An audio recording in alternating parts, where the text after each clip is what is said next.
everyone. Thanks for joining today's webinar. My name is Tracy, Marketing Manager with Schein, and I will be your moderator for today. If at any point during the webinar you have questions, please type them into the Q&A section of your control panel, and we'll cover them at the end. And to ensure a smooth viewing experience, please make sure that your volume is up and any large applications on your computer or mobile device are closed. This webinar is presented by Henry Schein Dental, and no CE credits are being offered for viewing this presentation. Our speaker today, Jamie Collins, RDHEA, is a hygienist dedicated to advancing the dental profession. She has been in the dental field for over 20 years and is currently the teledentistry specialist with MouthWatch. Jamie, thanks for being with us today. And with that said, I will turn it over to you. Thank you, Tracy. As Tracy said, my name is Jamie Collins, and you are joining us for teledentistry billing and coding and implementation. And we're going to go through some questions and hopefully clarify the process a little bit more for you. My email is right there at the bottom. It's jamie@mouthwatch.com. Should you have any questions post-webinar, please feel free to reach out at any time. I've been in the dental field about 22 years. I've been fortunate enough to work as a KOL and subject matter expert for various companies throughout that time. I've been blessed to be speaking to different conferences from coast to coast, as well as being a clinical hygienist. I've worked in education and course development. I've been published over 70 times in dental publications, and I've contributed to multiple textbooks, 8 and counting so far. I'm also part of the Dental Coding Consortium, where we look at code creation and providing testimony to the ADA and the CMC regarding dental codes coming forth in the following year. So what that really means is I'm just a dental nerd through and through. Course objectives for the day, we're going to be looking at best practices for implementing teledentistry within your practice. We're also going to identify how to use the CDT codes correctly for evaluation and teledentistry and clarify that process a little bit. And then we're going to review the teledentistry legislative resources that are available. And people ask, what is teledentistry? What is it? How do we know what we're doing? And it's really the method of delivering care. So it's a telecommunication method. And when we talk about the CDT codes for teledentistry, it's very important to know that the teledentistry codes are not a standalone code. They're always used in conjunction with another dental code, typically an exam or an evaluation of some point. And really our mission is to improve the oral health through solutions that enhance care coordination, boost the patient's understanding, and facilitate the delivery of advanced dentistry. So it's not to replace the hands-on experience of dentistry, because it's really how we all connect together. It's really to enhance that care and how can we make a difference there.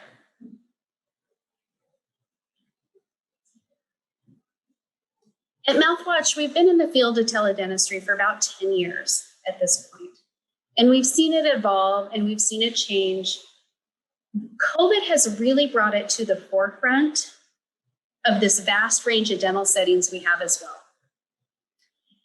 When COVID came upon us, it really thrust every practice to rethink how they're seeing care and how they're delivering care to the patients, and really worry about how they're going to keep their doors open. It also minimizes teledentistry also minimizes the risk with COVID. So you reduce the risk of COVID-19 transmission, not only for your team members, but for your patient and your dentist as well. It allows the continuity of care to continue. There are some states now that are recommending that we come back and roll back a little bit. I live right on the border of Idaho and Washington State. I'm licensed in both sides. Washington has now asked dental offices to postpone any elective treatment for 90 days. They haven't shut down like we did back in March. But there's other states that may be foreseeing that recommendation coming forth. And it's really useful if your area is a hot zone. If you're considered having a hot zone there and cases are high, these are changing almost on a daily basis. And teledentistry can really enhance that touch-free experience for the patient. You can do your informed consent. You can do your medical history. You can many times do the assessment of the patient as well. And you can do that delivery of care, treatment plan presentations, and so much more using teledentistry.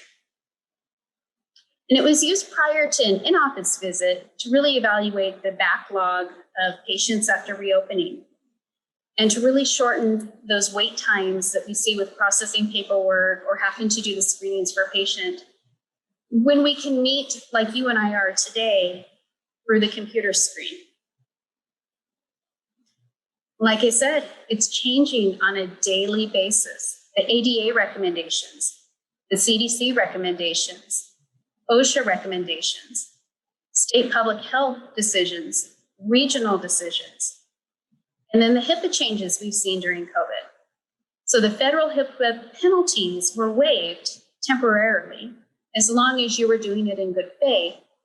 However, there's state restrictions that still exist.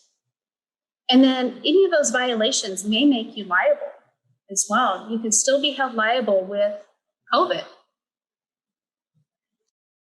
So many ask, how does teledentistry work?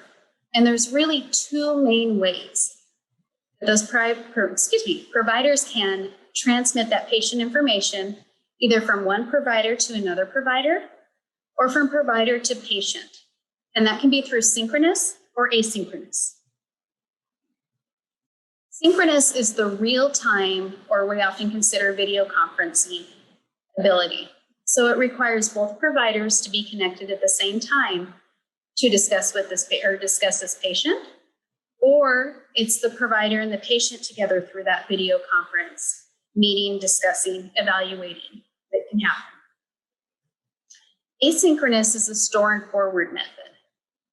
And that would really require one provider to collect the data and then another provider to evaluate that data at a different time. So you can upload it into that patient record and the other provider is going to do it. For example, you may take all this information and put it in this patient chart and send it to a specialist to be able to review and have that consultation and that communication back and forth. So what is it and what is it becoming? Teledentistry has really become a way to allow dental providers to remain connected to other providers and patients when traditional access to care is restricted or for those high-risk patients. You see as much as I do that there's many, many patients that are reluctant to return to the dental office right now. So how do we capture them? How do we keep that revenue stream coming in? It can be through teledentistry. And really what it's going to do, it's going to help you connect. It's going to help you connect your practice to your patients.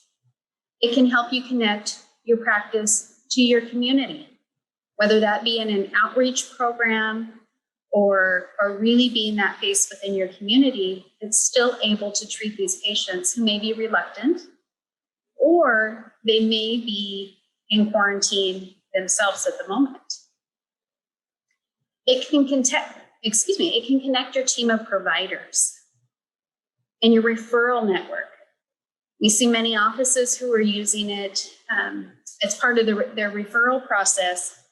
Maybe the GP or the general dentist has the endodontist, the periodontist, the oral surgeon they refer to. You can share that information right at that point of care to those. Or we see, say, a periodontist that has 4 or 5 referring offices, and that periodontist is going to get Teledent and then utilize those other offices for communication and that patient information sharing. which it can really expand your extended care settings. So teledentistry will make that communication, that collaboration, and that access to care more efficient. And it's going to be more effective as well. So it's going to create those new opportunities, maybe those opportunities that weren't around when you went through dental school, but are becoming more of a forefront at this point. When you're using teledentistry, you always have to consider, is it HIPAA compliant? Now, at the moment, they kind of laxed on the HIPAA rules, as long as it was in good faith, to use anything to be able to be in touch with these patients. It really should be HIPAA compliant, so stored, shared through a secure and encrypted platform. Look at your State Practice Act. There's no license required to use teledentistry. However, some states may require you just to register that you're using it, depending on the state. And the technology. Using a cloud-based software allows the practice to work, sometimes even when offline. You can get notifications, you can communicate with your patients and other providers that way. And really look at those key software features. Like I said, HIPAA compliant and encrypted. Protect your practice, protect yourself, protect your patients. Look at something you can do live video consultations. At Teledent, we have the ability to do that and to capture shots that become part of that patient record. We were the Accelerant Best of Class Technology Award winner this year. And that was voted on even before COVID struck. You can also do store and forward evaluations. You can also do patient and provider management through Teledent. We have CDT codes built in. You can build treatment plans that can be branded to your practice and shared through that patient portal with the patient for discussion. So they can take that and review that with the decision makers in the household. It's very mobile friendly. I can actually get a video conference request through my phone and just join through the text message on the phone. All of your data collection can come into one program here. And I can upload it. It's uploaded to the cloud, but I can export it to my practice management software. I can export it and share with other things. I can import things into Teledent as well. And it is cloud-based. So I have access, and my provider across town also has access. And we also integrate with Dentrix. To conduct a teledentistry visit, you need to have a smartphone, tablet, or laptop to join. An intraoral camera, if you're doing it with the patient in the chair to capture those images. However, it's really, really impressive what a patient can capture with a smartphone themselves, with a little guidance. And then teledentistry software. You want to be able to share that software or use that software to share that data between any relevant providers who need it. And there's many different applications you can use. There's general dentistry and preventative care, uses teledentistry. Orthodontics, oral surgeons, endodontics, even pathology referrals, pediatrics, and interprofessional care. I do know of some programs that are using it with their medical and dental collaboration working together. Say the pediatrician seeing the children for their well child check. If they see something of concern, they snap a couple photos, send it through teledentistry to a dental home and get that child care before it becomes a bigger issue. And there's ongoing advantages because of the patient engagement. How many times do you hand that patient a sheet of paper or say, well, we need to do this, and they say, I have to think about it. Instead, you can engage through teledentistry. They can sit with their spouse or their other decision maker in the house and you can discuss the options together. You can reassure patients. They join through teledentistry, they have a concern. Think about a mom that has the kiddo with 6-year molar erupting, and they figured they had to lose a tooth to get a new tooth.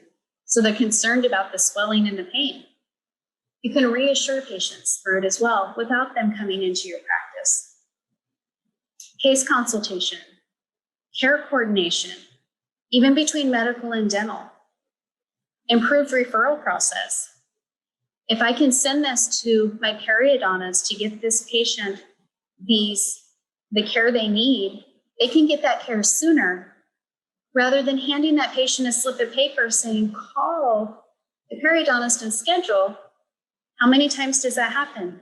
Sometimes 2, 3, 4 times before they finally go. Emergency screenings and oral triage.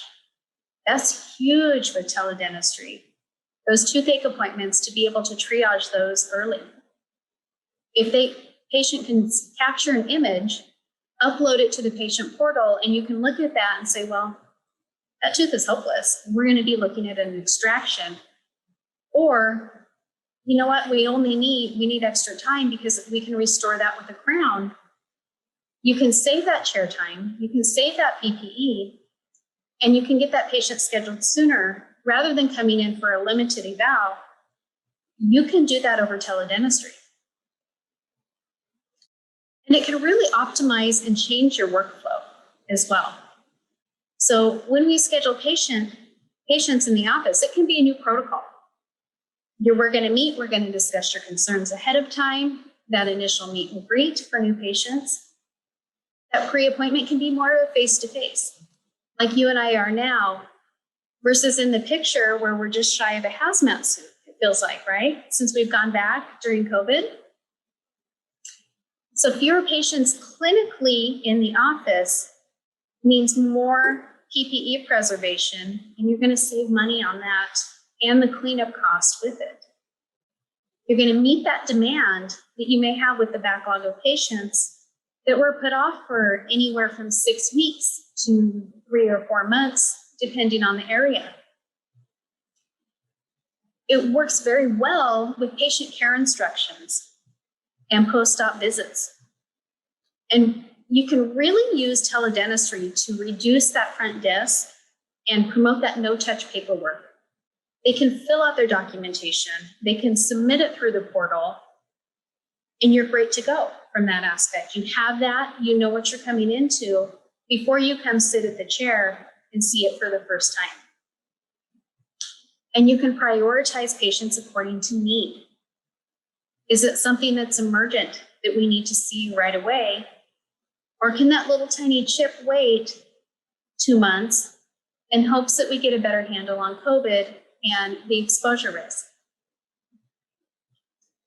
And what we've seen from the pandemic, there's a big fear with dentistry to say, what are patients going to think? I'm a hygienist. It's very much a hands-on field, and I know that good and well. However, this is one study that came out that they surveyed all of the patients that went through teledentistry visits or experienced those, and there was a 94% satisfaction rate. 91% felt it was easy to use. 97% felt their needs were met. They were able to express themselves in their concerns, and they were able to get those needs met and those questions answered.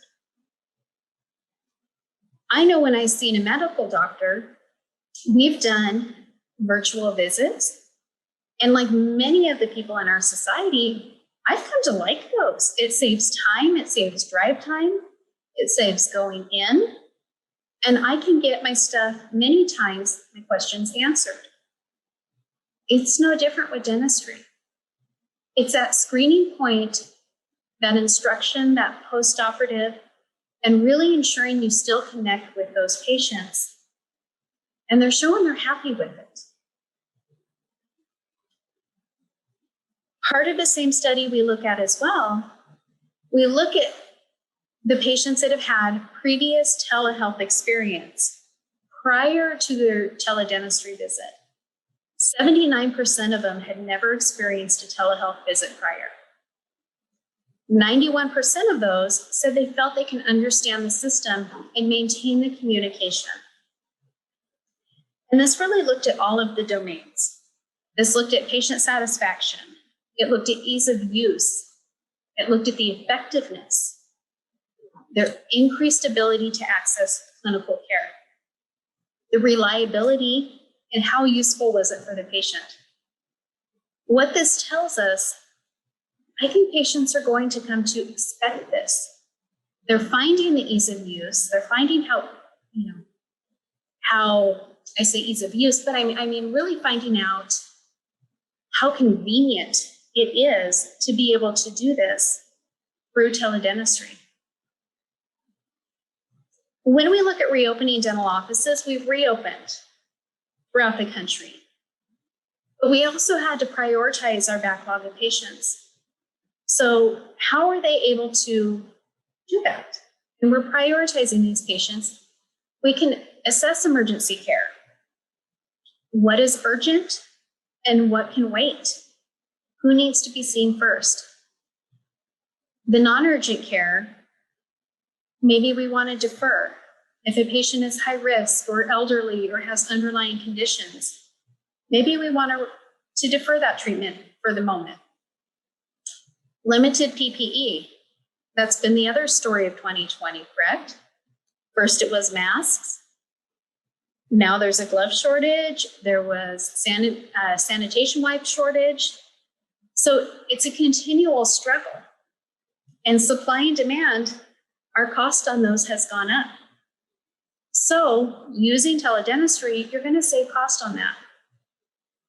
And we can set those expectations. There's less wait time for patients to get in. There's more availability with teledentistry at the patient convenience. When you are seeing a patient in your restorative chair, your full down PPE, to go do a hygiene evaluation, you have to remove, don new PPE, and back again to new stuff again. So you're saving on that, and patients expect to see you look like that now. Head to toe PPE with only your eyeballs sticking out.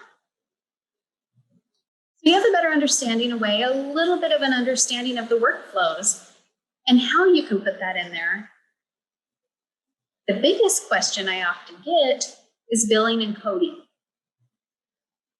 So when is it appropriate to use teledentistry codes? And the answer is really simple.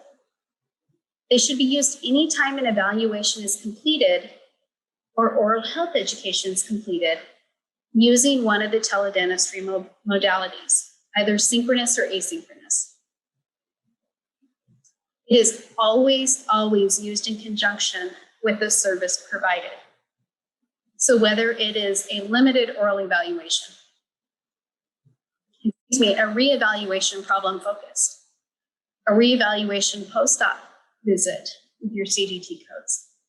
You can use it for periodic evaluations, in-office teledentistry. Your hygiene can capture all that data and store it. The dentist can review that data either synchronously if he or she's available, or asynchronously, and utilize it that way with teledentistry. No changing rooms, no changing PPE. It's quicker, less exposure risk. You can also use it for dental case management, care coordination with patients. If you have somebody that's very complicated and you need to consult with a medical provider, or you need to refer and do consultation with maybe an orthodontist or periodontist or oral surgeon, you can utilize it that way as well. Reimbursement for it, again, your service you're providing in conjunction with the type of teledentistry you're using. Synchronous real-time or asynchronous store and forward. Some states allow you to use what's come to be known as the PPE code, which is the unspecified procedure code, the D1999, for additional PPE. That one is somewhat controversial. If you have multiple providers, who bills for it? That's important to know as well. And it really comes down to the dentist that performs the oral evaluation, makes the diagnosis, and creates the treatment plan will be the one that reports the CDT code for teledentistry. Examples. If a patient calls in, audio only, no video, no store and forward. Right now, you can just use one of the screening codes, and that's it. Now, if they consult with the dentist who provides audio and visual, like we are now, or sending images through a patient portal, you use your evaluation codes, your limited codes, and one of the teledentistry codes together. When we're looking at patients who maybe contact a triage center, and then that's forwarded to the dentist to use video or audio means for teledentistry. The call center may report a screening CDT code. However, the dentist is going to report the evaluation codes and the teledentistry codes because they're providing the diagnosis. When a patient contacts the dentist, who then sends to a specialist, and the specialist provides that evaluation, the general dentist gets the screening code, the specialist gets the evaluation code and the teledentistry code. I hope that makes sense. So when you're filling out the claim form, or your front office staff is filling out the claim form, you're going to have your evaluation code, and you're going to have your teledentistry code in there as well when you submit to dental insurance. One of the key things to remember on the second arrow you see on the right, where it says place of treatment, the lower arrow, that has to change. So it's the place of service. So whether it's your primary brick and mortar place, the code you want in there, if you're doing a teledentistry visit, is O2. You're going to change that to an O2 to get that. I get many questions that say, Jamie, it got kicked out and I didn't get paid for anything. Sometimes it's because the provider only billed teledentistry as a standalone, and sometimes they didn't change the location. So those are two key points to remember. And reimbursement. Now, COVID-19 has really accelerated carrier reimbursement as well as the legislation. So many states are becoming a little bit more teledentistry friendly. And they have the regulation in place to allow for this to happen and to be able to see those patients for care. In turn, many of the dental insurances are now picking up and reimbursing for teledentistry as well.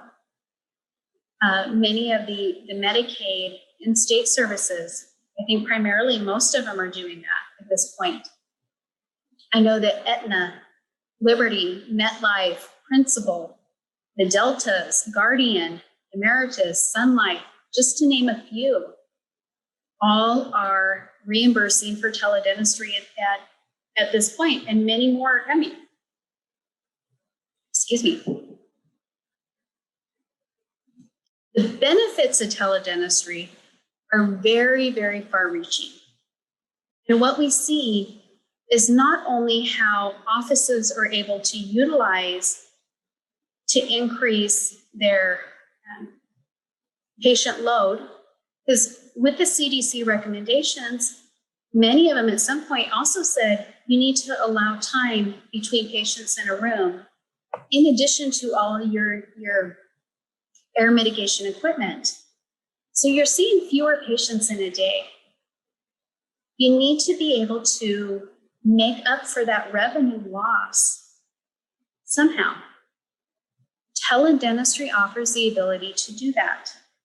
When we're looking at billing and coding, when we're looking at everything together, you're saving on PPE. You're able to use that to improve the access to care. You're also able to use it to create an innovative practice model as well. So maybe you want to take a little time from the office and allow your hygienist to still work, but you have general supervision in your area or your state. Through teledentistry, you're able to do that. You're also able to connect with a specialist. You're able to really reach out and capture those patients who have been reluctant to return to practice because of COVID. And it's not just during COVID that this is beneficial, it's going to go beyond and beyond. It's definitely been a growing industry prior, and it's growing more and more. Mobile services, mobile units. I spoke with an office today that he has his primary location and he has a secondary location that they travel to. And he said, well, our days we're supposed to be there. I'm just going to send my hygienist and I'm going to stay here and do all the exams via teledentistry. If we need to see them for something additional, then we'll schedule for it at that point. But I can get all of the preliminary stuff that I need. So it's improved that access to care. They're able to see more patients. Community fairs, community service programs, Head Start schools. It used to be really in the field of primarily with FQHCs or public health. It's not that anymore. With it, they're really able to see increased care early on. We're able to see those children that maybe we catch it as a medium-sized cavity versus something that we're looking at pulpotomies or extracting the tooth. So it's providing that access to care, better preventative care, and less restorative care. Legislation. It does vary state by state. I would say look at your State Practice Act and see. What you see in dark blue, all of those states have legislation in place. What you see in the lighter blue, there is some legislation in place or support. It's just not as clearly defined. The two states in red, lacking teledentistry support. However, I do know that there is legislation in both trying to work its way through to make it accessible.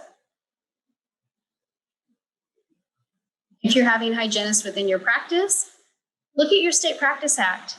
Is it direct supervision? Is it general supervision? And the allowable tasks. You can see through this will, it does vary. Every state is different, like every state that allows dentists to do a little something different as well. And look at those considerations when you're looking at how to implement teledentistry within your practice model. There is a very wide scope of practice. HIPAA, the ever-dreaded HIPAA. So the safety and information must be kept secure. This is why going through something like some of the apps on your phone is not considered secure. We can FaceTime with patients, but what do you have as part of your patient record to enforce that or reiterate if they come back and say, you never told me, or I didn't know? Having a patient portal, something that you can put into the patient record, capture those images as part of the patient record is huge. It should be encrypted and password protected. There is no special license or certification in any state to use teledentistry. Some states do want you to register, however, if you're doing it.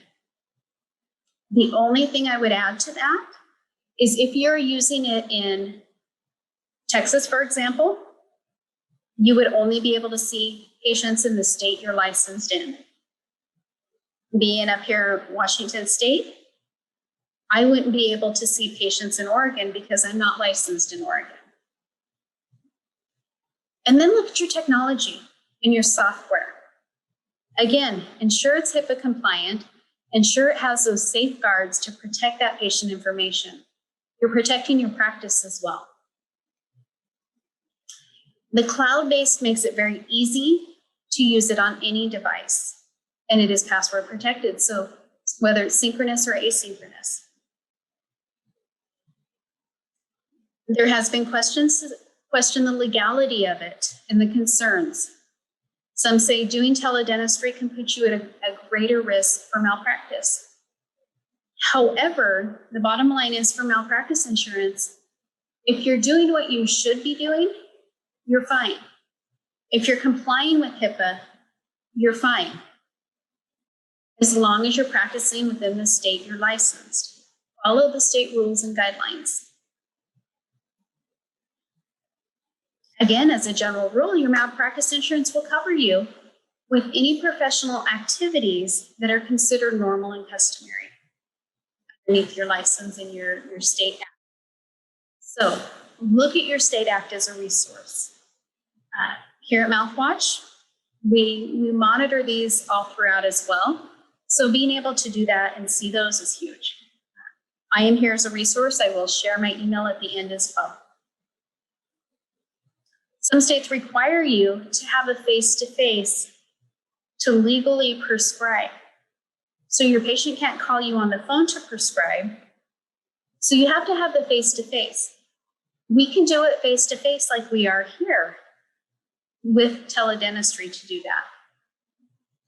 Obviously, there has to be a legitimate medical purpose for it. Communication through audio-visual, real-time, two-way interactions. And again, federal and state laws apply. When we're looking at reimbursement, there is factors to consider. I can't state enough that State Practice Act is huge. Maybe the state telehealth policy. In some states, you have to be an eligible provider to participate in it. That'll be part of your State Practice Act. Whether you're doing fee-for-service, private insurance, Medicaid, they're all going to apply. And the policies are changing. They're changing so quickly on what we can do and how we do it. So keep up on those. Patient-facing reimbursement policies may also change. As we're seeing, insurances are picking up more and more of it. How can we ensure that we're going to get paid for it? We're seeing more of it than we ever have. Physician referrals to dentists could allow for health insurance billing. Like I said, for example, the child that went into the pediatrician's office and they referred to a new dental home, you may be able to bill the child's medical insurance because of the referral. If you're seeing Medicare, you may have to look at Medicare registration as well. You can charge for remote consultations.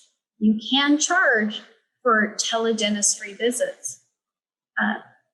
Your dental insurance is going to pay your evaluation code and your teledentistry code. So you're going to get that reimbursement there. But if you're submitting to them, know the reimbursement restrictions. Some of those policies will only pay for certain codes to be reimbursed via teledentistry. How it can help, how dentistry is able to do this now. We see office closures or restrictions coming. I think it's a very strong possibility, much like Washington State, we're going to see more of it, that they're going to ask for emergency only restrictions again. I don't think they're going to shut down completely. EDA has been good in being up and on top of that.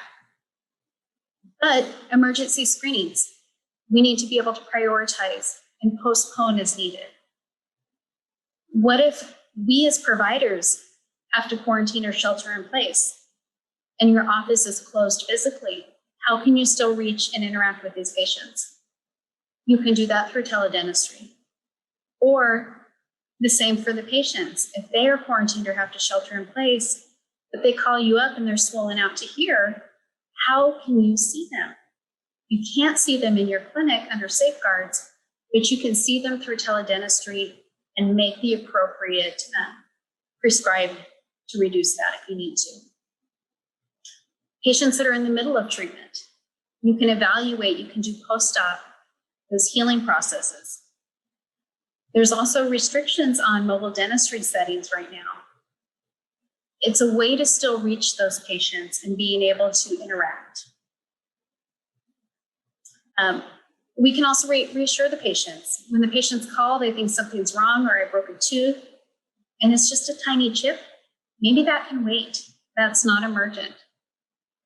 Live video for prescribing. It's also can elevate the role, your role of your practice in your community. When people are happy and they're able to experience something, they tell their friends. I was able to do the dentist, I was able to do this. They're going to tell their friends, and people are going to come looking for that. It's a way to continue to generate revenue. Even if you're not seeing as many patients clinically, you can still see them through teledentistry and bill for those evaluations and bill that CDT teledentistry codes. Coordinating that care of delivery and offering that support to healthcare settings. Some of our most vulnerable population right now is the elderly. And many times the elderly are also the most forgotten population when it comes to dental. There's been mobile dentistry going into that. Maybe your hygienist went in and was seeing care or seeing patients remotely like that as well. And they can't. You can't go into healthcare or into long-term care facilities right now either. However, maybe that CNA or that nurse in the facility is able to help and capture those images through teledentistry to help that patient. That's a very viable option.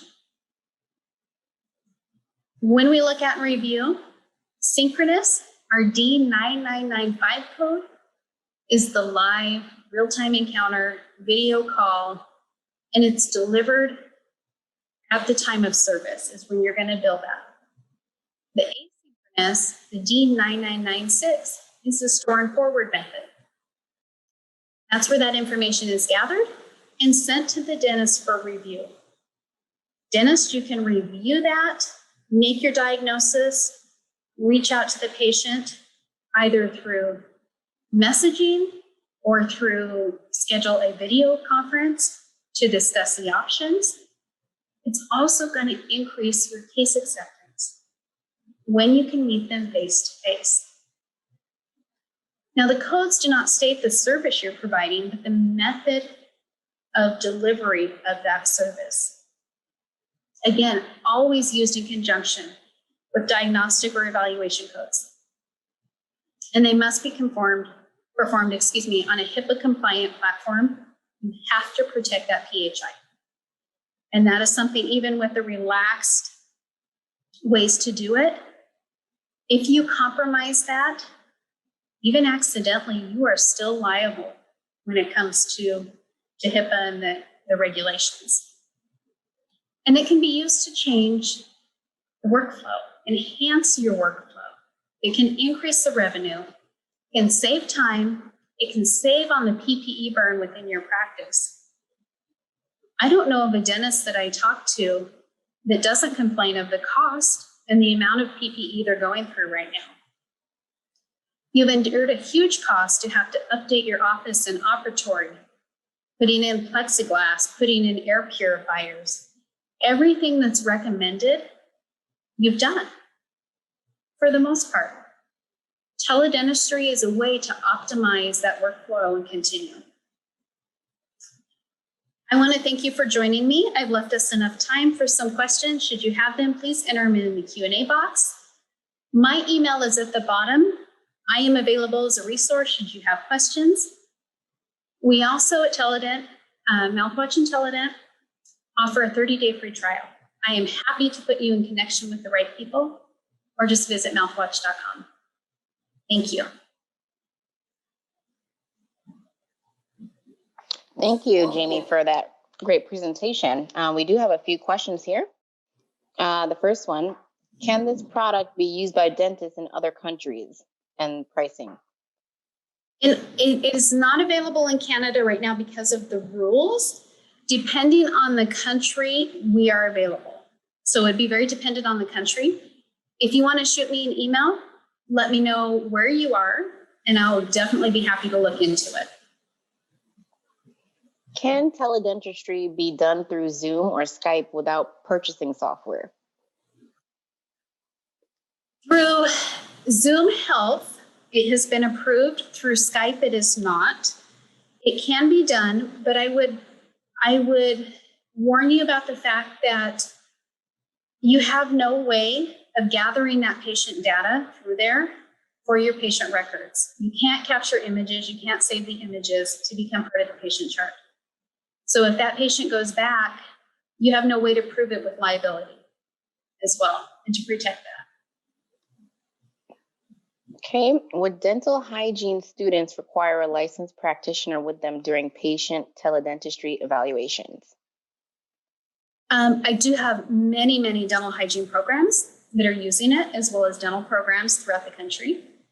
And while you're as a student, it requires you to have supervision regardless of being part of the student. Some schools are using this as a way to monitor and evaluate the student's competency as well. So they wouldn't have to be side by side with you, but you're still going to want to have that evaluating dentist or that evaluating faculty look at what you're doing. Which countries have adapted telemedicine, teledentistry the most, and what % of medical professionals have utilized it? I know that many countries in Europe have really gone quite well with telehealth as well. The US has, I know Canada's looking at it, a lot of Canadians have as well. So while Teledent is not available in Canada at this point, I know the telehealth part has been very well implemented there. And as far as percentages, that's something I would probably have to look into. I probably couldn't tell you a percentage right off the top of my head, but I know that the growth of it and the acceptance of it is pretty positive. Where are the HIPAA police? But I'm thinking that's probably policies. The HIPAA police are everywhere. Right. The policies, the ADA has put stuff out on recommendations on what you need to do. The HIPAA policy has been pretty standard for years. I would say Google it. You can see the policy in detail.